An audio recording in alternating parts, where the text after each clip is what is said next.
Hey guys, King of Charmanders here. Today I bring you the large monster tier list, Fulminations in the Frost.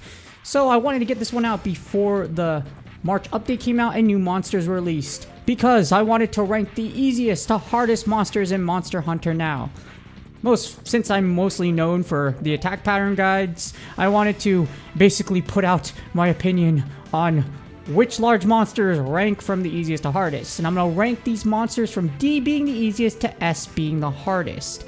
Monsters will be categorized based on difficulty, attack patterns, and size. Yes, size matters, it really does. And status effects. So if the monster has something like poison or paralysis, that will factor in as well. Alright, first we're going to start out with the D tier. We have Great Jagras, Kuluyaku, and Bareth. The Great Jagras, this is the first large monster you fight, and it has one of the largest weak points in the game. The stomach, bro. No, seriously, look at this thing. It is huge. It is large, and it is so easy to hit. No wonder it's the first monster. And it has a very predictable attack pattern. So it's really easy to dodge if you're not playing the game for the first time like you see here in the beginning, and you're still trying to get your feet wet.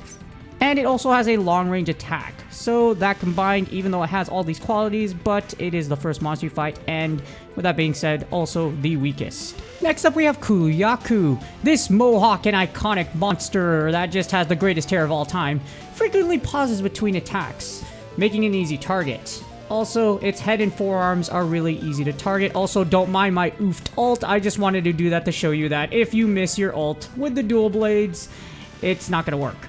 But the thing about this monster that's probably the most annoying is this stupid rock. The rock. It is a literal shield. If you smell what Kuluyaku is cooking, well, guess what? You know what? That rock is going to block a lot of things. It can even block your special attack. However, with all these things, it's still D rank just because it's so easy to kill as long as you avoid the rock, or it doesn't pull the rock out of the ground and it doesn't chuck it at your face like a dodgeball. If you got to dodge a wrench, you can also dodge a ball. You know what else has some big balls though? Bareth. Because this thing, if you're using ranged, it will just walk up towards you. As you see in the example, I'm using the charge sidestep and then it just marches towards me without a care in the world. The thing about Bareth is somewhat of a big boy and it's pretty dang slow. So because of that, it belongs in the D tier. The only thing that's really annoying about Bareth is its mud cover, because it will do 30 times less damage if you aren't attacking one of its weak points or you're using a weak element. And its attack pattern is pretty predictable. As you see in between that charge, there is actually a long pause between a lot of Bareth's attacks. So again, extremely predictable. And at C tier, we have Tobikadachi, Puke, Palumu, and Gyratotis.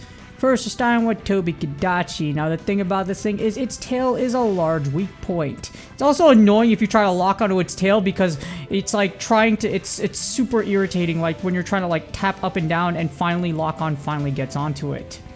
And it's fast as boy. Look at these chain attacks. It's going to chain attack like no tomorrow, and it's pretty quick.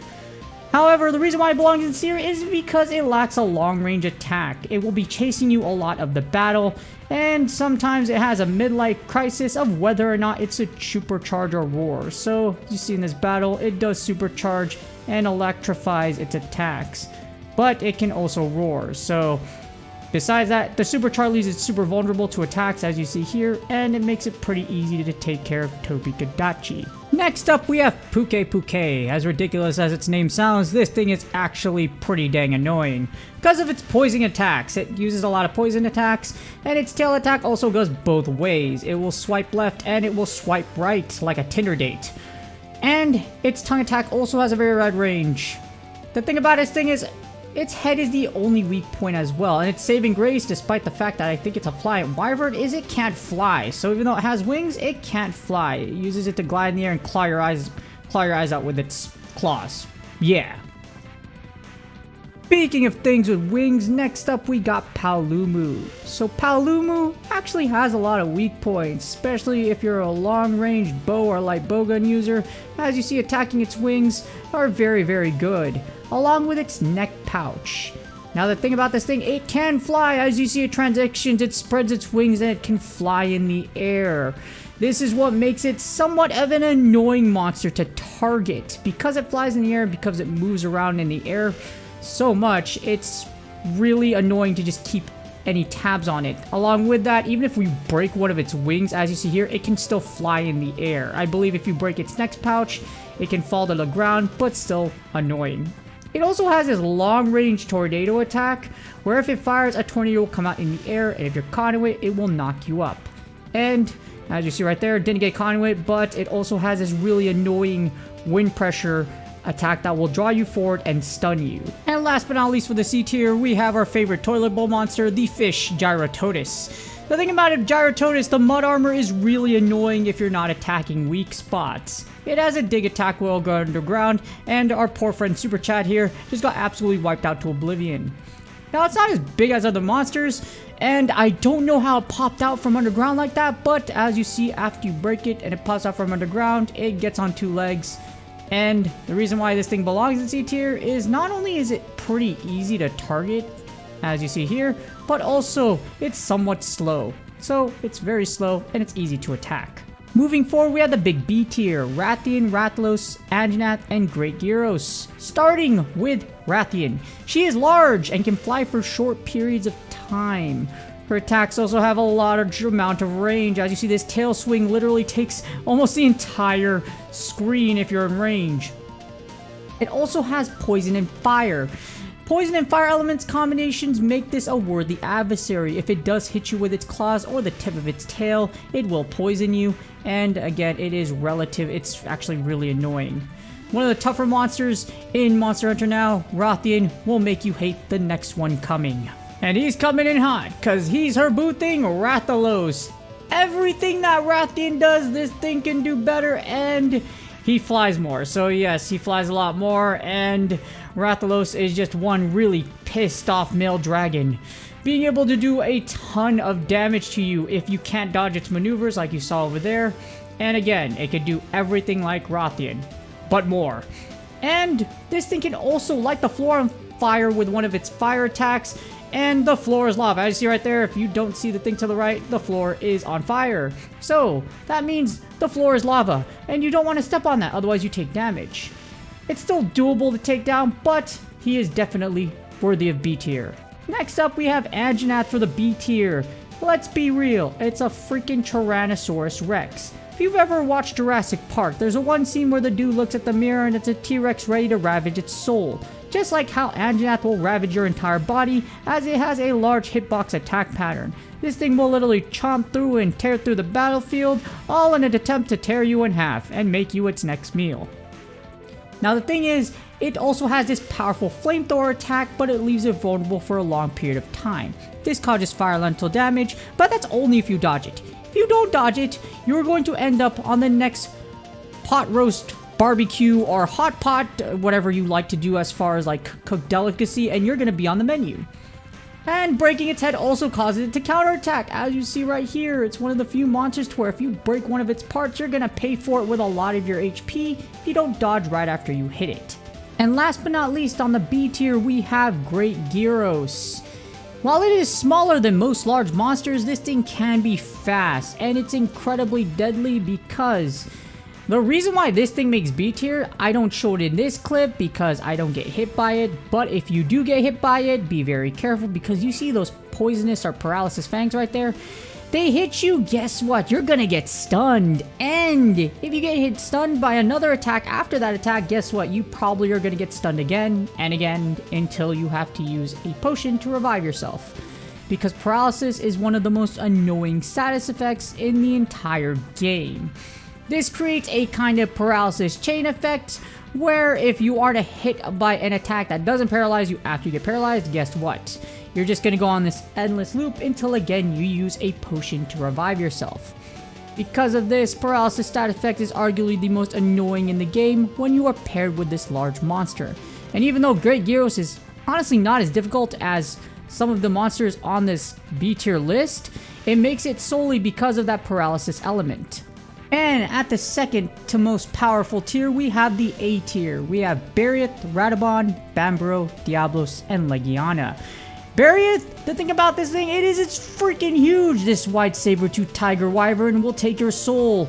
And its attacks have a ridiculous hitbox. So if you aren't used to that range, guess what? You're going to get hit and it's going to hurt a lot.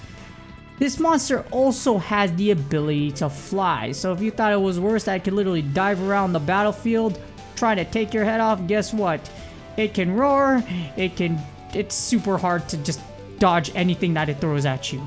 And it can fly. Yes, it has the ability to fly high in the air. Not only that, that ice attack it just did, it can cause a blizzard tornado that will knock you in the air. Sure, breaking its parts give you a little bit of a chance, and it leaves it really vulnerable, but that's if you can even get close enough to it, as it will try to rip your head off at every chance it will get, and take your soul, so that you must use another first aid med or potion to be successful. By the way, if you don't happen to even dodge a tornado, guess what? It can still stun you if you're close enough. And speaking of using that potion, I just have to use one right here because I was like, you know what? I'm not going to wait any longer. I want you dead because this thing is really that powerful. If you thought Bearded was big, guess what? We got Ratobon. Why does Fulmination the Frost have such huge monsters? This thing is literally bigger than Anjanath, and it has spikes all over its body. By the way, those spikes will break off its body as it attacks, and those spikes will do damage if it hits you. So, as it attacks, guess what? If you try to dodge and those spikes hit you, you're still going to take damage. Like you see here. The thing about it is, what makes it even more annoying is that those bones are actually armor for it, as it will resist damage until the parts on its body are broken, unless it's blunt attacks. So unless you're using blunt attacks, if you don't break the parts off his body, guess what? You're not going to do weak point damage, which makes this really annoying. And another thing, this thing can also attack while it roars. It's one of the few monsters actually in the Monster Hunter franchise where it roars, and it won't actually where it roars, and then it can also attack at the same time. As you see here, here's the roar, and as it roars, if you are in the front, guess what? You're going to get Hulk smashed to oblivion. And its sleep attack is also easy to dodge, but if you do happen to get hit by it, it's going to put you asleep, you're going to get slept, and you're likely going to get hit by another attack. So, you got to be very careful. Next up, we have Bambaro. So you thought Ratobon was big? Well, guess what? Here's the biggest thing in the game that's on 2 legs. It's Bambaro. Its attack hitbox is crazy. I swear I was trying to dodge that, by the way. But as you see here, its attack hitbox is crazy. It hurls giant boulders at you. I got hit by one, as you saw there. You could dodge a wrench, you could dodge a ball, but that doesn't mean you can necessarily dodge a boulder. And it also can mow down the entire field with a tree out of nowhere. This thing pulls a tree, sticks its horns into the ground, pulls a tree, and it will proceed to mow down the entire battlefield with it. While ranged hunters have a good advantage against it, if you are melee, you gotta be careful because this thing is enormous. As you see, it tries to pull the tree out and take me out with it, but I'm able to ult it to oblivion. Moving on, we have the ever famous and popular Diablos. It's enormous. No, seriously, this thing is gigantic. When I first fought it, I screamed because I was like, you know, maybe they won't make it as big as it was in Monster Hunter World. I was completely wrong. Diablos is still just as big as I thought as it ever was, ever since I fought it in the very first Monster Hunter back, like, wait, what? It was like 20 years ago. Yeah, 20 years ago. Dang. That's right, it's the 20th anniversary. The first Monster Hunter came out in 2004, and I actually played that one, which was pretty freaking nuts. But here we are. It has a ridiculous attack range.